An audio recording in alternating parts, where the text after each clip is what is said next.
Hi mga kauni, for today's vlog nga guys, meron akong ituturo sa inyo na bagong lumabas dito kay Facebook.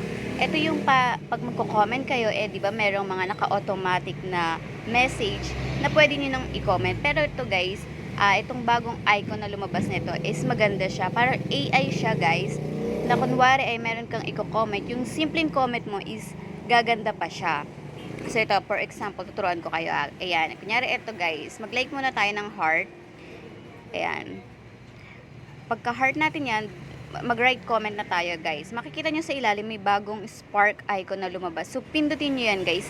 Kesa naman mag-comment kayo ng congratulations lang, maganda yung merong inspirational comment kayong ilalagay para naman ma-attract yung ating mga followers para i-follow rin tayo.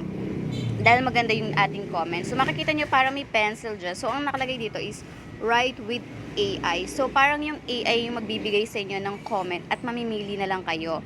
Kapag napindot nyo na yung parang, ayan guys, lagay natin dyan yung congratulations. So, para mas maganda yung meaning ng congratulations natin, pindutin natin yung parang arrow dyan. Ayan. So, yung AI na yung magbibigay sa inyo ng magandang meaning ng congratulations para naman ma-attract yung ating mga followers dun sa comment nating mahaba. Kasi, di ba, parang usually, congratulations na parang walang masyadong effect. So, dyan ka may mamimili kung ano yung gusto mong comment na gusto mong ilagay. O, di ba, bongga? So, English tayo for today's vlog. Ayan. So, mamili ka dyan ng maganda. So, piliin na natin yung number 1. Ayan, yung congratulations on the new followers.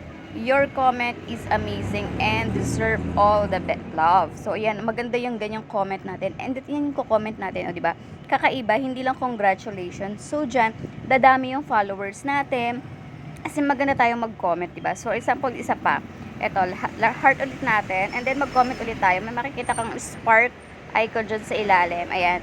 And then, nakita nyo yung pencil. Pindutin nyo yan. And then, ilagay nyo na yung description na gusto nyong ibigay ni AI. Ayan. Congratulations ulit. So, yun lang naman yung nakalagay dyan. Pero bahala kayo kung ano yung gusto nyong ilagay. Tapos sila na magbibigay ng meaning. So, ayan. Mamimili ka na lang dyan. O, diba? Mahaba na. At ma-attract yung ating mga followers. O, diba? Ganyan lang, guys. Kasimple yung bagong update dito sa Meta World. O, diba? Bongga. Try nyo na yan. Thank you for watching.